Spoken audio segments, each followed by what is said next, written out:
Prefix suffix এটা অনেকেই বলে মুখস্থ করবার বিষয়, এবং আমিও তাই মনে করি, হ্যাঁ মুখস্থ করতে হবে, কিন্তু মুখস্থ একটু টেকনিক ধরে করতে হয়। সমস্ত ছোটদের ক্লাসে থাকে, প্রিফিক্স সাফিক্স নিয়ে খুব টেনশন করে। আজকে আমরা এক্সেপশনাল জানবো, ব্যতিক্রমী জানবো, আর প্রিফিক্স সাফিক্স সহজেই মনে থাকবে এমন কিছু জিনিসও শিখবো।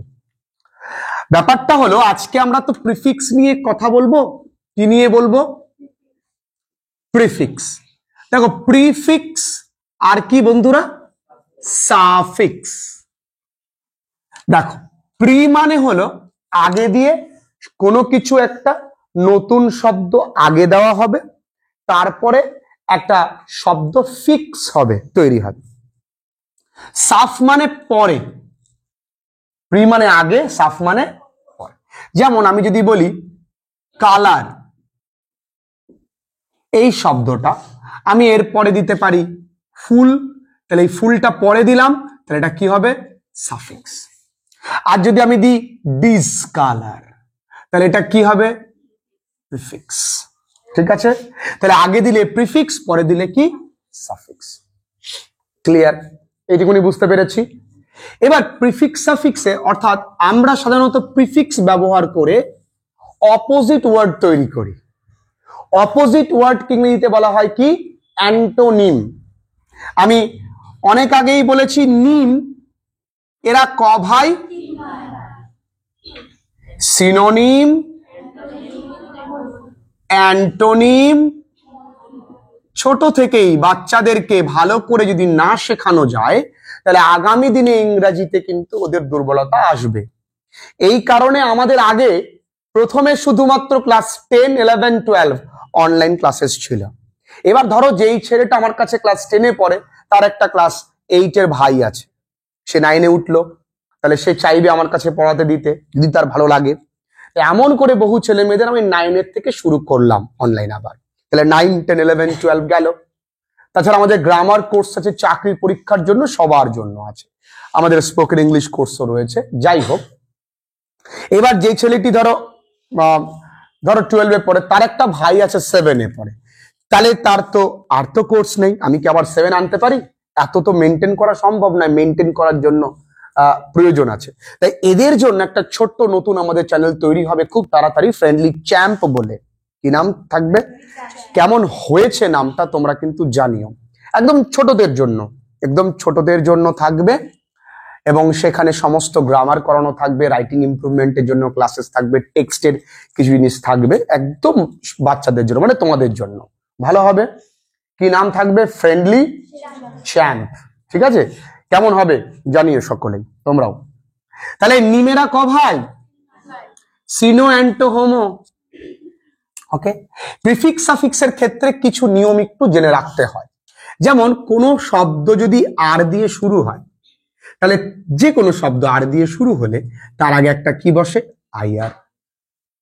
কোনো শব্দ যদি এল দিয়ে শুরু হয়, তার আগে একটা বসে আইএল। ক্লিয়ার? কোন শব্দ যদি এম বা পি দিয়ে শুরু হয়, তার আগে বসে আই এম। কি বসে? এগুলো বেসিক, এটা প্রত্যেকেরই জানতে হবে। তাহলে এল দিয়ে শুরু হলে কি হয়, আর আর দিয়ে শুরু হলে কি হয়, আর এম বা পি দিয়ে শুরু হলে কি হয়। ক্লিয়ার? এগুলো একেবারে বেসিক। এবার দেখো কতগুলো আমি শব্দগুচ্ছকে এক জায়গায় ডিমের মধ্যে রেখে দিই। চলো আগে এটা করি। Sen, edible, secure, curable. আচ্ছা, সেন শব্দের অর্থ কি আমাকে জানাবে? এডিবল মানে খাওয়ার উপযোগ্য, যা খাওয়া যায়। দেখবে অনেক সময় মানে কোনো খাবারের রং ব্যবহার করে, ওর মধ্যে লেখা থাকে এডিবল কালার, মানে যা খাওয়া যায়। এই এতগুলো শব্দের আগে কি দিলে এইটা বিপরীত শব্দে পরিণত হবে? সেটা হলো ইন, আই এন। তাহলে ইনসেন, ইনএডিবল, ইনসিকিউর, ইনকিউরেবল। কিউরেবল মানে কি? যেটা সুস্থতার দিকে যাবে। ইনকিউরেবল মানে যা সুস্থতা, মানে অসুস্থ থাকবে, সারবে না এমন। তাহলে ইনসেন, ইনএডিবল, ইনসিকিউর, ইনকিউরেবল। খুব কঠিন, মনে থাকবে এগুলো। প্রত্যেকটা শব্দ কি দিয়ে শুরু হয়েছে বাঙালি? প্রত্যেকটা শব্দ শুরু হয়েছে এল দিয়ে। তাহলে এল দিয়ে শুরু হলে কি হয়? I L. তাহলে ইল্লিগাল, ইলেজিবল, লেজিবল কথার অর্থ বোঝা যায় এমন। মানে কি? তোমার হাতের লেখা যদি বোঝা যায় তাহলে ইয়োর হ্যান্ড রাইটিং ইজ লেজিবল, মানে বোঝা যায়। আর যদি না বোঝা তাহলে ইলেজিবল। আচ্ছা, এবার কি? লিটারেট মানে শিক্ষিত, ইলিটারেট মানে অশিক্ষিত। লজিক্যাল তাহলে ইললজিক্যাল। তাহলে এল দিয়ে কি হচ্ছে? এল দিয়ে আই এল। ক্লিয়ার? মনে থাকবে। এরপরে ডিমের মধ্যে আছে fair, solved, happy, expected, assuming, certain. আচ্ছা, তুমি কিন্তু বুঝতে পারছো এখানে কি বসতে পারে? আন। Very good. কেন বুঝতে পারলে? আনহ্যাপি দেখে বুঝতে পেরেছো। Uncertain, unfair, unsolved, unassuming. তাহলে প্রত্যেকটা কি হচ্ছে বাঙালি? এই আনঅ্যাজিউমিং মানে কি আমায় বলবে? আচ্ছা, অ্যাজিউম করা মানে ধারণা করা। তাহলে আনঅ্যাজিউম মানে কি? ধারণা করা যায় না এমন। ওকে।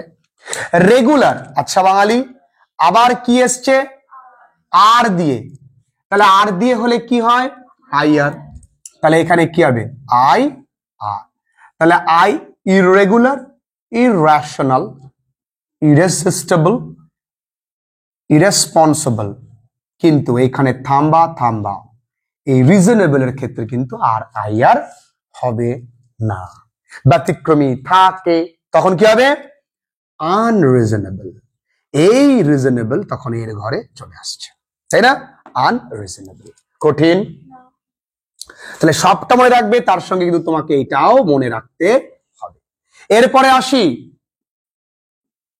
দেখি কি আছে। নিউট্রিশন, প্র্যাকটিস, ফাংশন আর অ্যাডজাস্ট। আচ্ছা, নিউট্রিশন মানে পুষ্টি। তাহলে এর বিপরীত এইখানে যা যা হবে সবটাই তৈরি হবে ম্যাল দিয়ে। তাহলে কি হবে? ম্যাল নিউট্রিশন, ম্যাল প্র্যাকটিস মানে খারাপ অভ্যাস, ম্যাল ফাংশন মানে অকেজো। যদি যন্ত্রটা অকেজো হয়ে যায় সেটাকে আমরা জোরে জোরে বলি, কি বলবো? ম্যাল ফাংশন। কি বলবো? আর অ্যাডজাস্ট, ম্যাল অ্যাডজাস্ট। ঠিক আছে, মনে থাকবে। আচ্ছা, ম্যাল। এরপরে আমরা আসি moral, material, mature, possible, light, proper, prudent. এই শব্দগুলো এম অথবা কি দিয়ে হয়েছে? পি। তাহলে কি বসবে আগে? এ কোনো ঘটনা। তাহলে ইমোরাল। আর যদি বলি মর্টাল, তাহলে ইমর্টাল আমরা জানি তো। ম্যাটেরিয়াল, ইম্যাচিওর, তুমি খুব ইম্যাচিওর। ঠিক আছে।